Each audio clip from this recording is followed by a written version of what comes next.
Hello again. I'm actually filming all of this pretty much on the same day. So if you saw the video last week that was my little room tour, then guess what? You're sort of time traveling, or maybe I'm time traveling. I don't know. Anyway, sorry, my nose is itchy. Welcome to my tour of my bookshelves. Well, actually, it's going to be a tour of my TBR shelf today because I feel like doing a tour of my normal bookshelf would just take longer, I guess. I don't know. So I think I'm going to split these up into two because I'm going to show you my TBR shelf, which is over here. And then I'm in another video, I'm probably going to show you my TBR cart and kind of go through that because I know myself, I know myself, and I'm probably going to end up talking way longer than I expect, so I figured I might as well just split these into two. So here we go. First of all, we're gonna start down here at my bedside table and show you these books because I don't want to cheat you out of not seeing all of the books on my TBR. So first of all, I think by the time this video comes out, obviously I will be done with my current read. So this book I don't like. So I have the cover down because, not gonna lie, I'm like a little bit ashamed of the cover, and not for the reason that you would think, but just, yeah. So this book is a, get a good look, guys. This book is like a Christian historical fiction about a woman who is, she has a secret double life as a pirate because she is trying to save her sisters from a life of being married to evil men because her older sister Charity, unfortunately, had met that fate, and it's like a whole thing. It's really, really good. So I would say, hold on, going back to the mirror, I would say this is a big case of do not judge a book by its cover, because I got that book and then I got its two sequels. It was a trilogy at a library book sale this past January. And not gonna lie, at first when I like looked at the covers, I was like, these are so cheesy. Like, these are just like, you know, kind of being a little judgy because I was just like, yeah, it looks like typical Christian romance. And listen, I'm a Christian, but even I sometimes I'm just like, yeah, sometimes Christian media is it's a little cheesy, you know? It's a little, you know? However, I did look up these books on Goodreads, and believe you me, they were republished in like 2015 with new covers because the author ended up writing and publishing a fourth book to go along with it to be about, I just mentioned the sister Charity, who is like married to an evil dude, because she wanted to kind of complete the storyline, because the story's about three sisters. So each book in the trilogy is about each one of the sisters.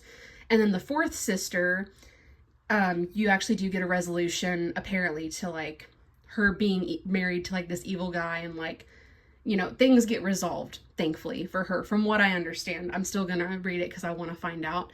But anyway, the new covers though, the updated ones, are so much better.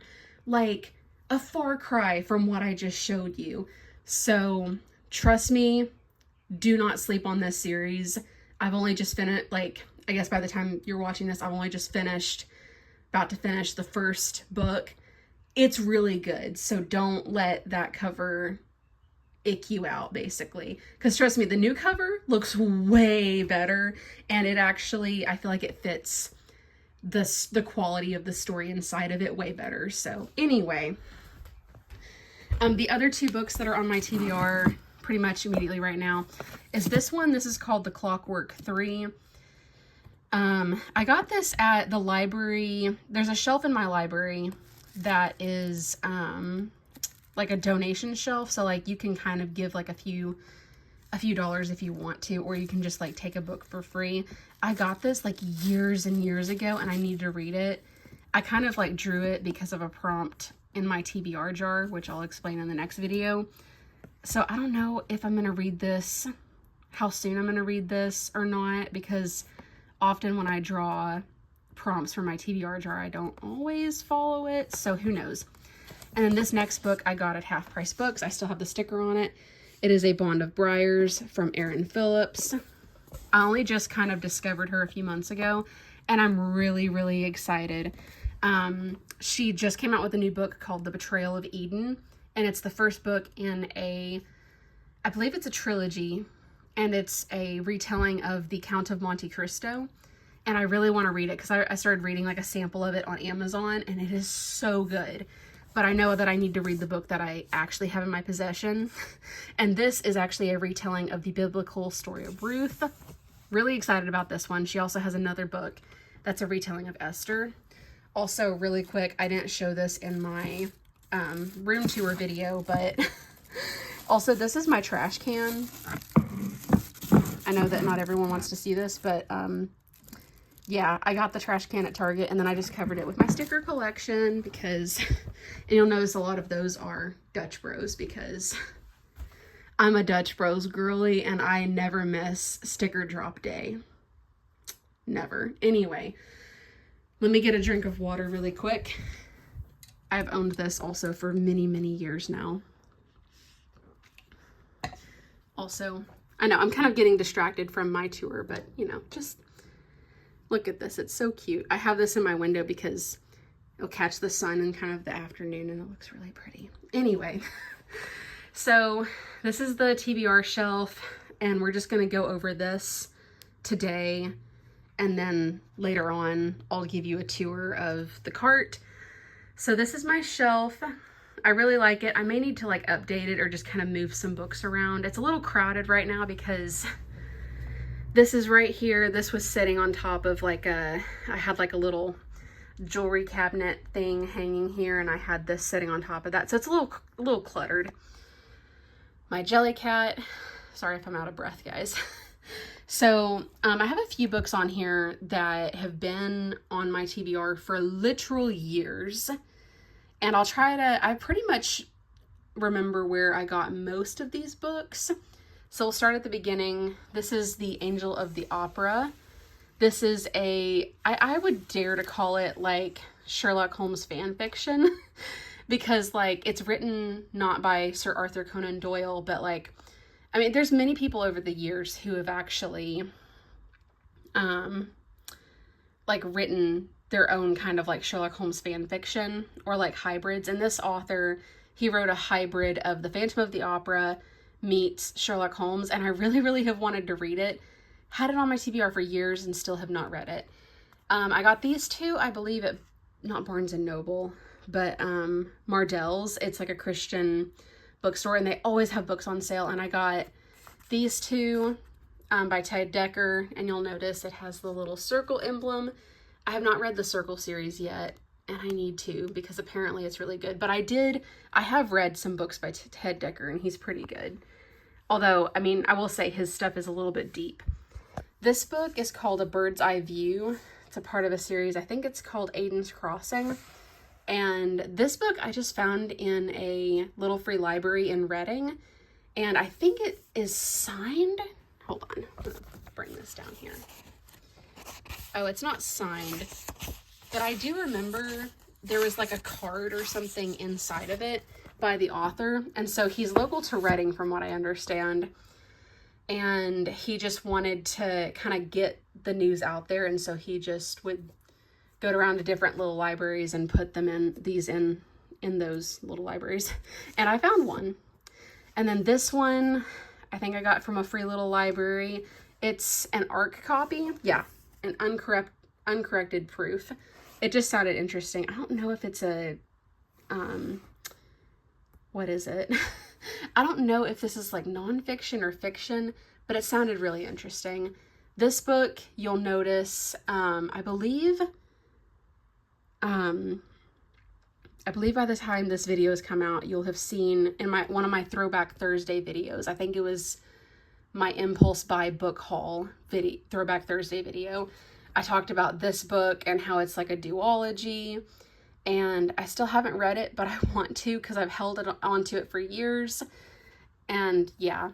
And then if you've been following me on Instagram, which go do that, I'll leave the link down below.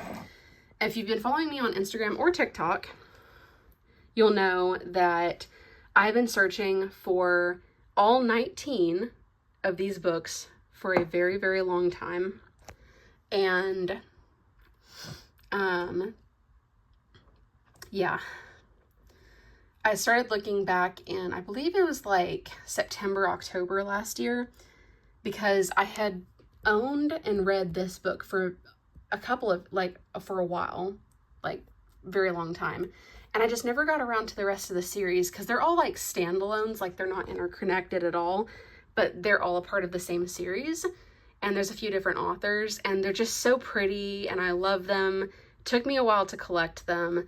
But yeah, just go watch the videos that I have on my Instagram. Just look around, you'll find them. But I can't wait to read these. I've already read the first one, which is not on this shelf, but I am sure that, you know, you guys will enjoy it.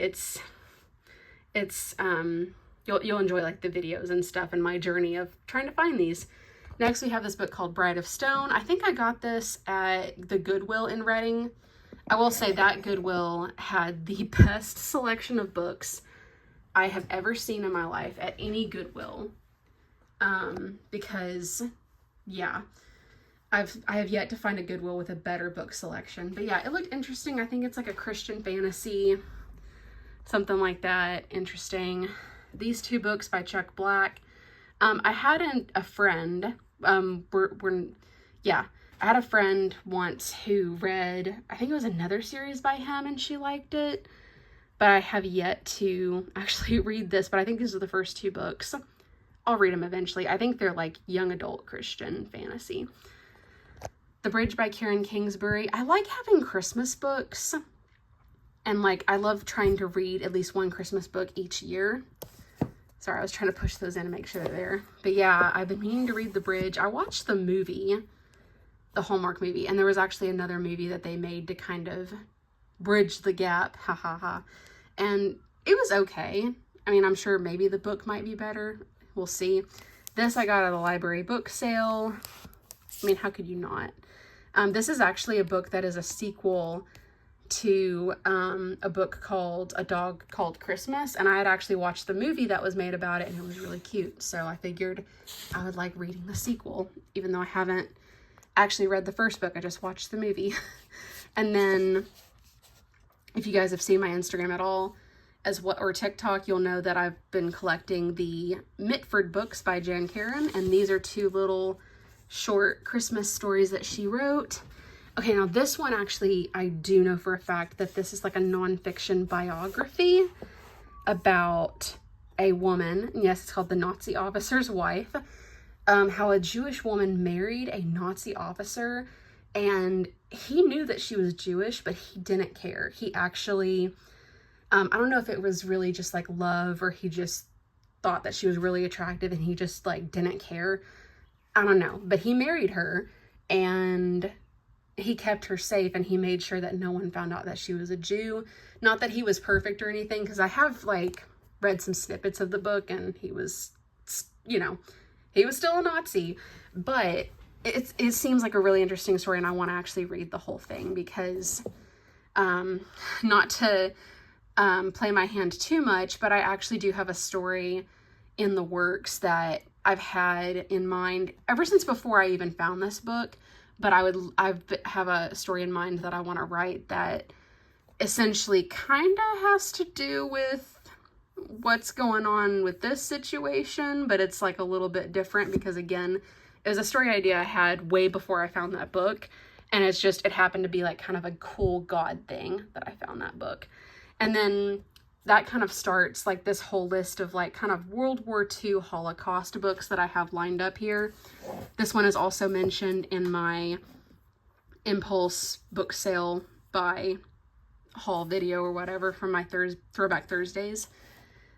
Still haven't read this. This one is actually something my mom let me borrow. It's also a nonfiction about a woman who helped with the French Resistance. Apparently it's really, really good. This one, I don't really know what it's about, but obviously from the title, you can kind of guess what happens. And then kind of getting more into like some more Christian fiction again. Little Palm Pals. I'm trying to collect Jellycats and Palm Pals. So yeah, we have this little guy. I also kind of like trying to get or make little clothes for them because it's cute. It's cute. So we have this book that I've also had on my TBR for a very long time. It's called Dead Dog Like Me. And from what I understand, it's like about this guy who has some sort of accident, but he kind of magically gets transported to like ancient Israel, and like he ends up kind of living out the story of a Bible character during the time of King David. And it seems really interesting. I just haven't read it yet. And then I have like a small C.S. Lewis collection that I have not read yet. This one I've been looking out for years because this intrigued me so much. But yeah, Till We Have Faces. I believe it's a retelling of Cupid and Psyche, or Psyche. I think that's how you pronounce it. And then The Great Divorce. I've been really wanting to read this one. The Screw Tape Letters. I've heard that this is super heavy, but I also want to read it. And then I have like this fun older copy of A Wrinkle in Time that I found at like a fun little market in Reading. There was like a book stall, which I got this at the same time I got this book down here. It's another nonfiction about Robin Hood. And let's just say I have a reason that I'm studying Robin Hood as well. See if you can guess down in the comments. I have a copy of The Scarlet Pimpernel. I'm really excited to read that. That's another classic I haven't read yet. And then I have these two books that I got at like a small kind of little used bookstore in Reading. It's by the same author, and it's like a part of a series about these children. And I don't know, I'm really excited about these because they just sound really fun. I love kind of those older children's stories. And I have this really cool hardback copy of Redwall. And I know that's another series that I need to start collecting and reading because I've heard good things, but I haven't read it. And then these two, okay, hold on just a second. Let me drag out this suspense.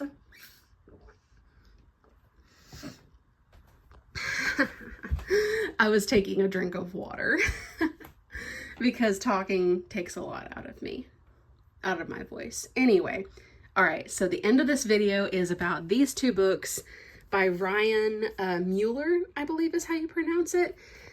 I could make a whole extra video about her books alone because her story and how I found her, well, not really her story, it's more like my story of how I found her books, are so fascinating. So the first book that I have is called Jen.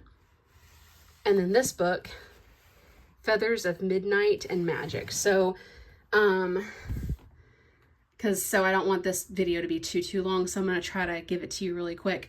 So how I found her, how I specifically found her book Jen, because this was the first book she published.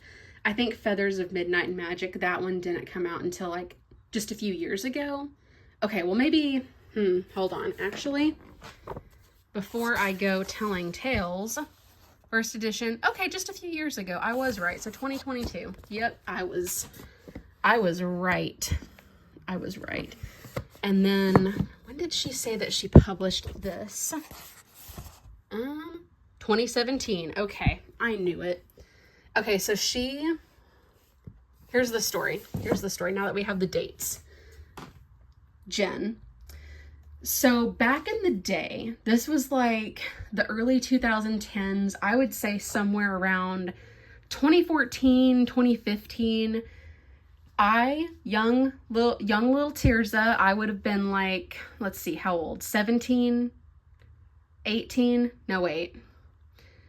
Got to do my maths. Hold on. So I turned 20 in 2016.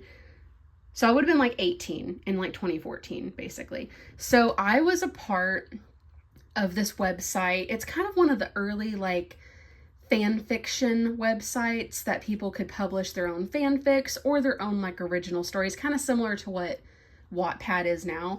And this website was called FIGMENT. Does this ring a bell for anybody? Am I just that old? Does anybody know this? Anyway, it was called FIGMENT. And I think like the tagline was "Write yourself in" or something like that. Please tell me somebody knows this place. It no longer exists. The only way that I was able to go back to like look at stuff from there was like the Wayback machine, or It's also known as Internet Archive. Really great website. Anyway, this book, Jen, I just happened to find it. I think I was wanting to like publish my own stories onto Figment. I never really ended up doing that, but I found other people's fun stories, and Jen was one of them. And I saw that it was like by a Christian author, and it was like a, you know, it was a story with like Christian like allegory, stuff like that. And I read the whole thing. Like, I was enamored and like just intrigued with the story. It was a page turner for me, figuratively, because it was on a website, you know. I was just, I was enamored with this book. It was so good. I read the whole dang thing, and I saved it to like my, you know, my bookmarks so I could find it again. But lo and behold, after a couple of years, this book came back to me, and I was just like, oh my gosh, is it still there? I could not find, it was either I couldn't find the bookmark or yeah. I either couldn't find the bookmark, or it was because the website was gone, because I didn't really do any preparation before this to find out, but I think like either they went bankrupt or they shut the site down, and I'm really sad about that. And so then I kind of forgot about Jen once more, and then every now and then I would kind of remember it, but there was no way for me to like find it. Like, it was like this story had no digital footprint, you know, until recently. Excuse me. So anyway, flashback to like, this was either like August, September of last year, 2024. And I remembered this story once again, and I was just like, I don't know how I'm going to find it, but I'm going to try. And guess what? I used the Wayback Machine, the Internet Archive. And I don't know how I found this thing, because I didn't remember the name of the author. I just remembered the name of the book was Jen. That's all I had to go on. Plus, I had like a few key story points but also at the same time, like those story points I feel like they weren't like the most unique to that book or anything. I'm not going to give anything away to this. Spoilers. I'm not going to give anything away. But basically, there's like certain story points that I was like, I don't know. But needless to say, hold on, gotta grab my water. Again, I'm doing these in one take because I'm not using my editing software. Anyway, so I used the Wayback Machine, and somehow, some way, no wait, it wasn't the Wayback Machine, but I did exhaust it. I was able to type into Google certain tiny little details that I remembered from the plot that I had forced myself to remember, plus the name of the story. And guess what? I found it. I got it, and with that, it also gave me the name of the author. And I read the summary of this book so many times just to make sure that I was right. And I was so happy. So anyway, then flash forward a little bit longer. It was my birthday. I got a really big Amazon gift card for my birthday. And so I ended up buying this. And then I saw that she had one other book, and I was just like, I'm gonna do it. Because I ended up reading a sample of this book, and I was just like, oh, I really love it. So this book is actually, this one is an original story that she wrote, but this one is like a retelling of Swan Lake, and it sounds really interesting. I read the first couple of chapters, very intriguing. One thing I will say though about the content of the stories is, though it's, from like a Christian kind of allegory perspective, author, I will say the stories, I can't really say it from Feathers of Midnight and Magic exactly, because I only read the first couple of chapters, but from what I've read, it's definitely pretty dark, leans on the dark side, but it's like, dark storytelling where it's like, the light is gonna shine through. That's kind of how I would put it. And then as for the book Jen, I have not reread it just yet, but I'm excited to. All I'm gonna say about what it's about, without giving anything away too much, is it's got vampires in it, as well as like other like mythological creatures like werewolves. And part of the plot, I would say, reminds me a whole lot of the story, at least the beginning, of Redeeming Love by Francine Rivers. That's all I'm gonna say. But yeah, anyway, I'm really excited to read those simply because I want to relive, you know, what I read with Jen back in 2014, 2015, whatever. I think it was 2015 when I actually first read it. But yeah, and then I'm really excited to read her sort of newest book as well, which is Feathers of Midnight and Magic. But anyway, it's one of those like odd, weird things that just, I don't know, because I love finding odd, strange things from my past that just give me nostalgia and just, anyway, yeah. I still don't really know how I found that book, but it's kind of a miracle that I did, and I'm really glad that I did. And anyway, thank you for watching. Once again, this is the TBR shelf. I'm really excited that I showed you guys this. I can't wait to show you my cart. But yeah, that's it. Thank you guys so much for watching, and yeah, God bless. All the things. Like and subscribe. Leave a comment of like what your favorite moment was, or if you have any questions. Go follow me on all the other socials, like, you know, Instagram, TikTok, stuff like that. I even have a Substack that I am writing on as well. It's more of like writing like nonfiction, sort of, like I'm not really sharing my stories on there, but it's just a way that for me to, you know, write and also try to make money doing that. But anyway, thank you guys so much for watching, enjoying this, and yeah, because it's just me and my iPhone. Anyway, love you guys. Bye.